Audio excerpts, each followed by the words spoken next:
Charting Toward Intimacy covers mature topics. Listener discretion is advised. Charting Toward Intimacy covers mature topics. Listener discretion is advised.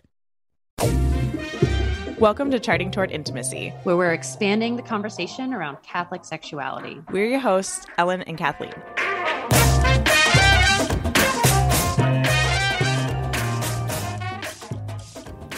Hey there, this week is your last opportunity to get the pre-sale deal for the Charting Toward Intimacy exclusive community that we are launching on June 15th, 2023. So if you are listening to this in real time, this is your last chance to get half off for 6 months. The Charting Toward Intimacy exclusive community is a way to connect with you guys, our listeners, on a more personal level, and also a way that you can support the podcast. In the community, you are going to get the full video recordings of every episode. You are also going to get a monthly live Q&A session, as well as a bunch of other fun bonuses that are only in the Charting Toward Intimacy exclusive community.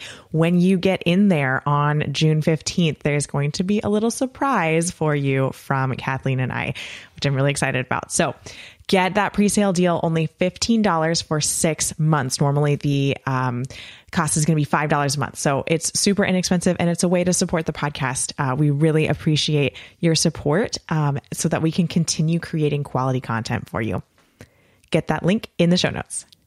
All right. Welcome back to another Charting Toward Intimacy episode. I'm Ellen, and today we have with us Dr. Sarah Bartel. Kathleen's not with us today, so we have a super special guest here. Sarah, welcome back to the podcast. Oh, thank you, Ellen. It's so great to talk with you. Such a joy. I love having Sarah on the podcast because she has just this wealth of knowledge to share. It's awesome. If you haven't listened to the other 2 episodes that Sarah was on the podcast, they are Licit and Illicit Acts Part 1 and Part 2. We had to do a Part 2 because we had so many more questions that came up after we did Part 1. And yeah, those are some of the most listened to episodes of this podcast. So please go and listen to those if you haven't seen those. Those were really fun to record. Yeah, those were super fun. We might need to revisit because I have new questions that people have come to me with. So yeah, maybe we'll do a Part 3. Yes, I'm here for it. You bet. But today we are going to be talking about why working on your marriage as a whole improves your sex life. And also probably talking about it from the other direction too, of how you can't really improve your sex life without also working on your marriage as a whole, without also improving your marriage as a whole. It's like a prerequisite. Yes. If you want to make any progress and help things get better in the bedroom, you have to, it's not going to work unless you're able to have really good communication, unless your emotional connection is really strong and you have a good level of trust. All those things need to be in place. Exactly. And I can't even remember exactly where I heard this first, but I feel like I see it a lot, is that sex is a reflection of your relationship. Yes. Do you want to speak into that a little bit more, Sarah? Yeah, I believe Dr. Gregory Popchak has that in his Holy Sex. That's probably where I heard it first. But he absolutely says what happens in the bedroom, the quality of your sex life is just a reflection of, or a barometer of, your relationship as a whole. If you have problems in your relationship, broadly speaking, they're definitely going to be showing up in the bedroom. Mm-hmm. And yeah, that's really key because it's like the incarnation, the embodiment of our relationship as a whole. So when we bring our bodies together, things are going to work well or not work well, in large part based on how everything else is going between each other. And it's not, I would not say universally. There are some instances where, maybe there's a specific situation and the the couple has a great relationship in general. And there is some society or technical difficulty or something, but it's because the relationship is good already that then they're able to go and address specific challenges and issues. Right. Yeah. Well, And I like what you said about how like sex is the embodiment of the relationship. Something I talk to women a lot about is the fact that like sex is the physical manifestation of our wedding vows. When we get married, we answer those questions of consent. Yes. That are basically asking, are we entering into this marriage freely, totally, faithfully, and fruitfully? That's what those questions of consent are pointing toward. And we say those we answer those questions, yes, with our words at the wedding ceremony. And then in the bedroom, we answer those questions with our bodies. That's why things like, contraception are not okay, because we're like answering no to one of those questions that is fundamental to our marriage. But I really liked your wording there of just embodiment. It is the embodiment of our relationship. It is the embodiment of our marriage vows. That's what's happening in the bedroom. And it's not isolated from the rest of our marriage. Like if you're not communicating well about, who's picking up the kids from soccer practice and somebody keeps getting left there for 20 minutes until you go, oh no. And there's resentment. And there's resentment about not picking up and stuff like that. You're not going to just like be able to shut those off and have great sex. It doesn't work like that. Yeah, absolutely. I love that sex is the body language of the wedding vows. And I think we forget that we continue to live out our vows day in and day out. It was not just a one-shot deal at the altar on your wedding day, but you are choosing each day, how you're living out your vows and giving yourself to each other and receiving the other and sharing yourself. Yeah. In all your interactions and the ways that you relate to each other as you carry out the work of householding and marriage and love and, the less glamorous romantic stuff, but that still is part of your living out your vows and writing the love story of your specific marriage. Yeah. And then when you hit the sheets, all of that is sort of crystallized. Yes. Yeah. Well, and it's just, it's when you and your spouse work on your marriage in some concrete way, naturally, without even like focusing on it, your sex life is going to get better. Like without even realizing it, that's just a natural thing. And I think that's something that we don't like recognize sometimes because we're maybe like thinking more concretely about the thing that we're working on in our marriage, but that is what happens very naturally because of this reflection of the relationship that's happening within the marital act, between the sheets, right? Yes, and I have now that I actually have been running a sex class for Catholic women for the last year. Have had 2 groups of women go through now. After years of doing marriage ministry, more broadly speaking, it's been so interesting. I have stories now of women in the classes where, we're just focusing specifically on improving lovemaking for Catholic wives in my Delight class.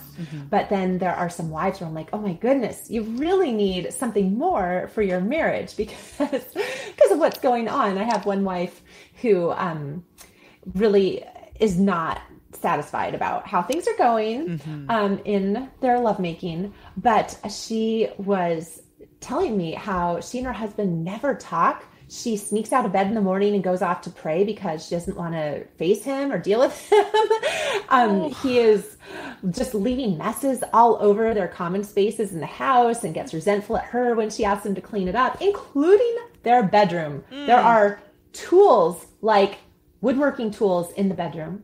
Oliver, I was like, okay, I've never heard of that before, but that is not the right place. That is tools. Not, yeah. Wow. I mean, it's one thing to have like some clothes on the ground in the bedroom because like, we can all understand. Yeah, we understand. Like, they didn't get to the laundry room, but woodworking tools.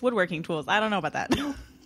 And it was just really dismaying because just the level of breakdown in their communication was so strong.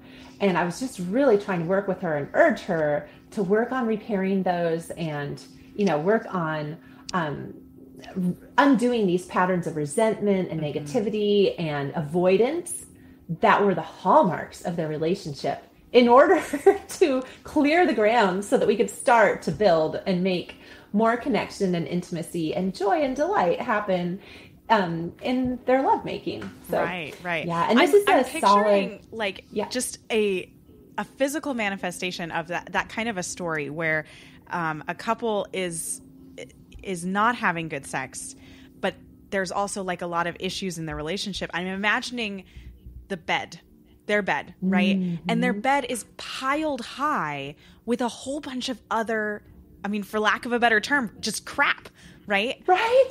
And you need to clean the bed off before you can have sex, because you can't have sex on top of a whole bunch of like stuff, right? Oh, yeah. And resentment and negativity and complaining and critical attitudes between spouses, those really creep in. And I see, the women in my courses, these are strong, faithful Catholic women. Like, these are the couples where you go to church and they've got like 8 kids in the pew, know? Right. And you're like, wow, I want to be like that family, when I grow up. But you don't know what's happening inside the walls of their home and inside the walls of their bedroom. So that was really interesting to me. Like, just being strong in your faith is not enough. You also have to have good human level communication skills and warmth of intimacy and, just things that people might dismiss as like, oh, that's just psychology, or that, like, we are strong with the magisterium and whatnot. But like, you really do also need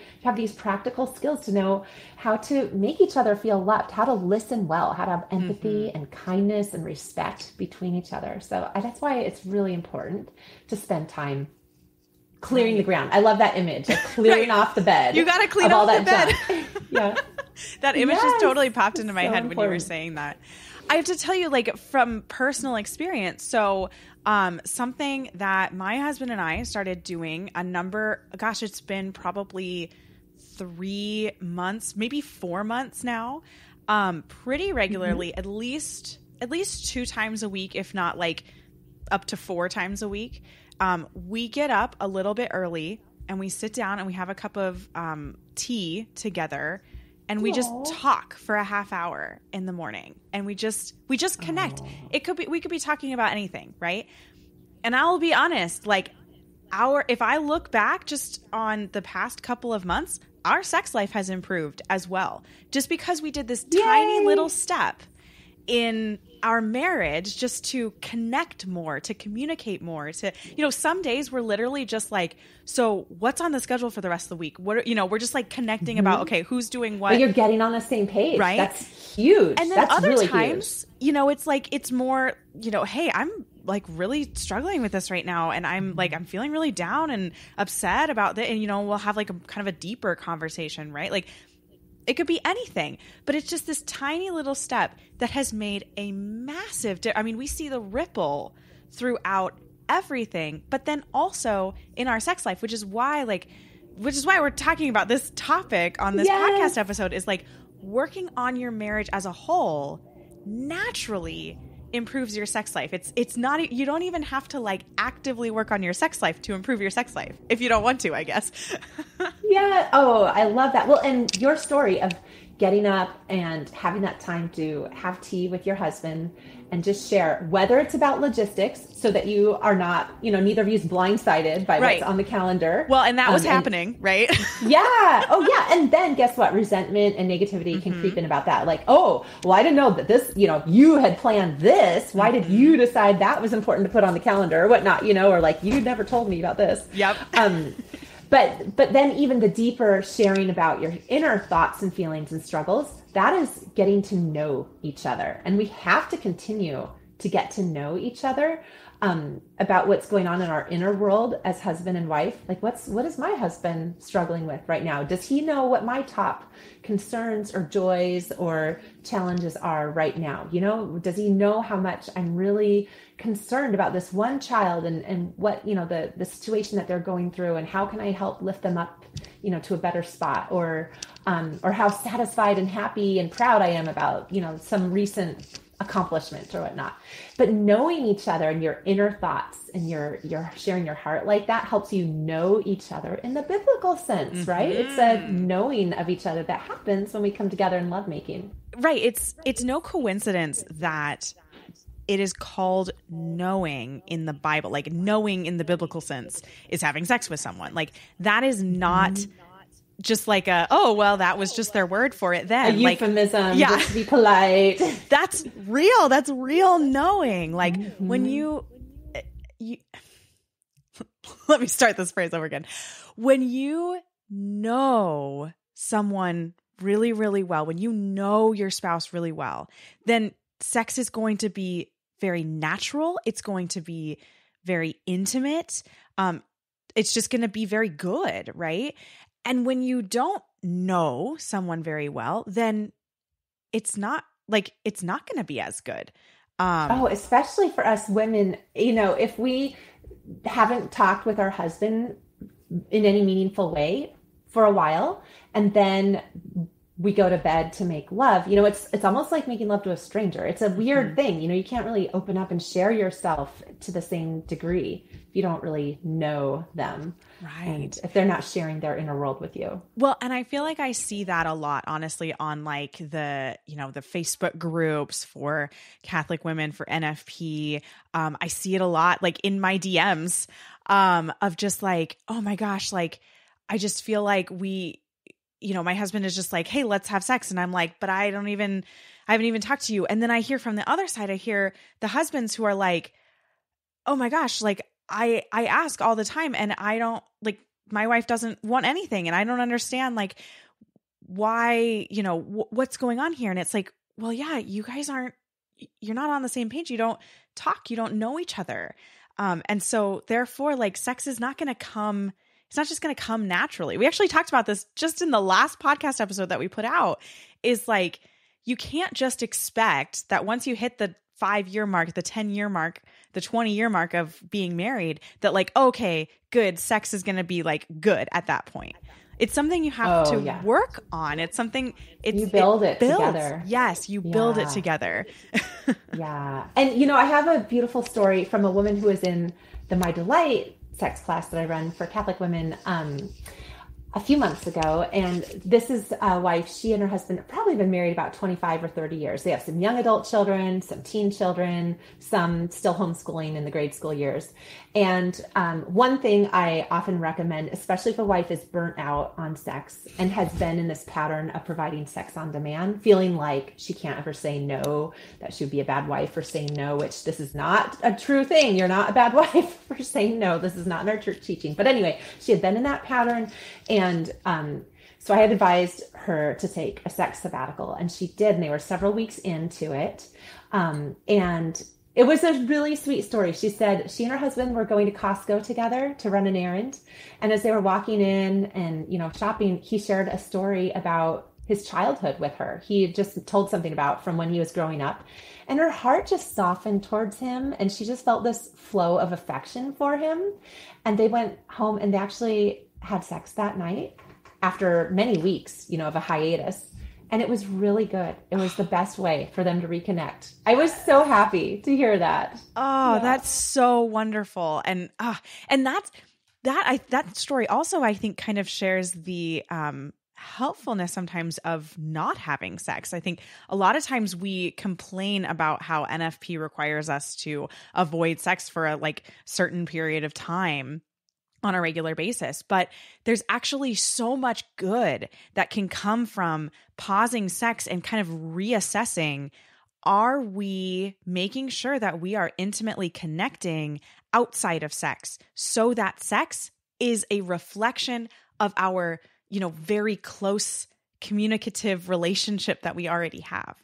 Yeah. Sometimes I think it could be a crutch, or, couples could end up using sex as the only way that they're intimate with each other without building all the other levels of intimacy that you want to have in place, sharing dreams, sharing memories, day-to-day logistical communication, and then deeper communication at the levels of feelings and values. And yeah, it's all important. Oh my gosh. Yeah. So Sarah, can you tell us a little bit about Abundant?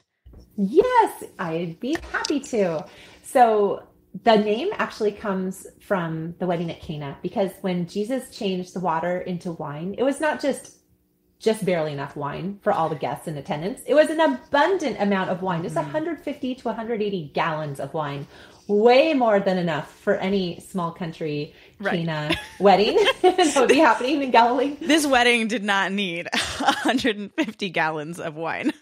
Yes, they had so much wine, and God has so much grace and goodness and joy in store for us. You know, the potential for that is there in our sacramental Catholic marriages. But we really do need to fill up the jars with water. Like we need to clear out a jar, haul it over and get some water in there so Jesus can do something with it. And what we do in the course, Nathan and I like to think of ourselves as like head stewards at the wedding. Yes. We like to bring the materials and tools to couples so that they can fill up the jars. And so we open the course with some really fun, more lighthearted activities where you get to reconnect as a couple and remember what drew you to each other in the first place. Why is it you fell in love with each other? We have you write a love letter to each other and we give you a structure for that. And this is really, so many couples tell us this is really meaningful and rewarding and fruitful for them to do these activities. And it's strategic. We start with good stuff. We start with reminding each other what you love about each other and getting the good feelings flowing. And then we dive into the stuff that needs work. Then we work on communication skills and really assessing, do you have a pattern of criticism going on? Can you be more intentional about affirming each other and working on gratitude? And we've had couples in the course say, at first that felt really artificial to just like thank each other for things in our day. Like, thank you, honey, for taking out the trash. You are welcome. But they did it. Robotic, they did it. Right. But I'm so grateful. They did it and then kept repeating it. And then the same wife told us, you know what? Then it became just nice. We were both just saying really nice things to each other all the time. And this is a couple that had stopped bringing up important conversations that they needed to have about planning for the future because they were just not communicating effectively with each other at all. So I was really happy to hear that. Their marriage is so much better now. They can talk about the meaningful things they need to discuss to plan for their kids' education or, whatever it might be, with their lives. But yeah, and then another really important part of the course is when we look at sacramental marriage and, we talk about the theology of it. Of course, I'm trained as a theologian. I love to share the theology. We go into that. But what I've learned over the years, especially even in my own marriage, is knowing that theology is not enough. It is not enough to transform your specific individual marriage. And we need to look at changing patterns of thoughts and behavior, including something that creeps up a lot in us wives, which are patterns of control. Like, how are you being controlling as a wife, maybe without even realizing it? And how can you let go and show your husband trust and respect so that he is not responding? How most good guys respond when a wife is being controlling? They're not jerks. They're not going to force their way in there and be like, no, it's going to be this way. They'll back off, right? Okay, that's not the right way to load the dishwasher. I did it wrong. I hear you. I'll just let you load the dishwasher because I'm doing it wrong, I guess. And then later that wife's like, how come you never help with the dishwasher? Right? But forgetting that she had scolded that husband as if he were a child for loading the dishwasher wrong. There are ways all of us wives can learn to be less controlling, and that really fosters intimacy. And this is important in the bedroom as well. Like, there's a lot of applications. Oh my gosh, there's so many. But it starts there's in the another kitchen. podcast episode right there.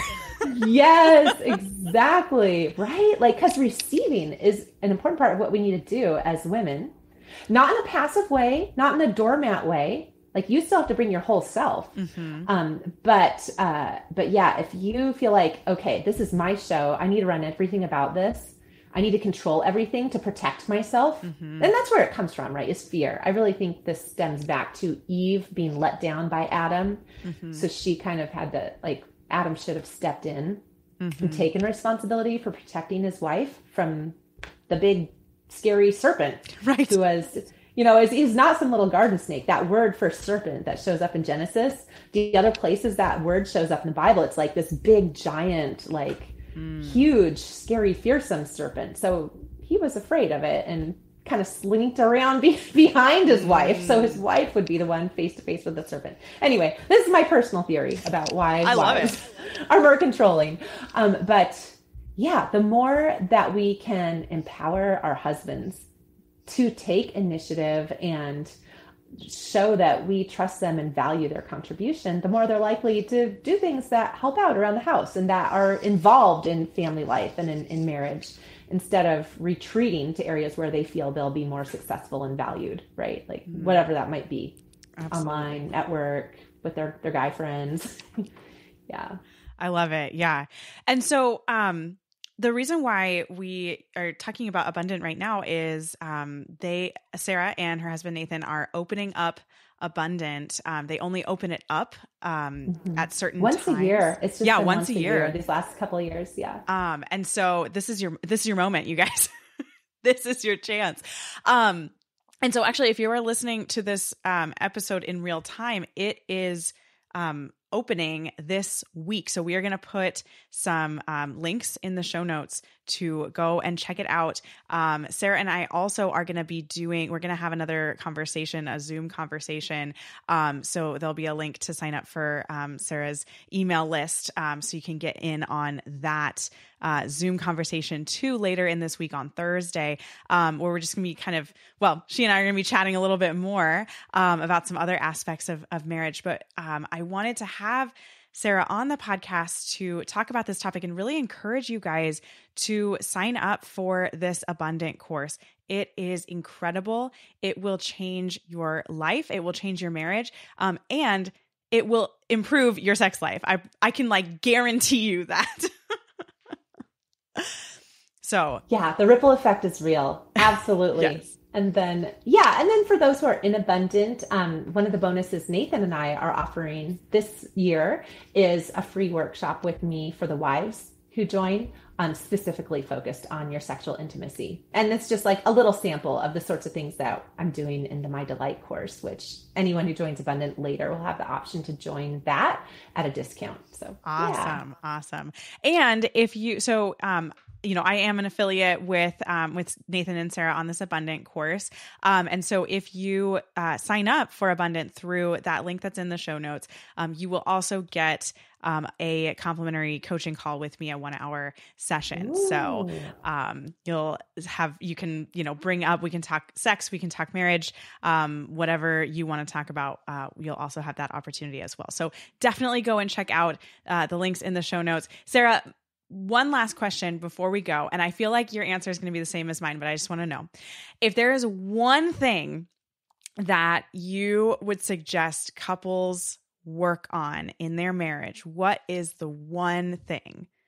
Oh, this is a great question. And there is one simple thing that couples can do that only takes 60 to 90 seconds a day that will make a dramatic impact on the relationship. And that is to pray together one-on-one from the heart.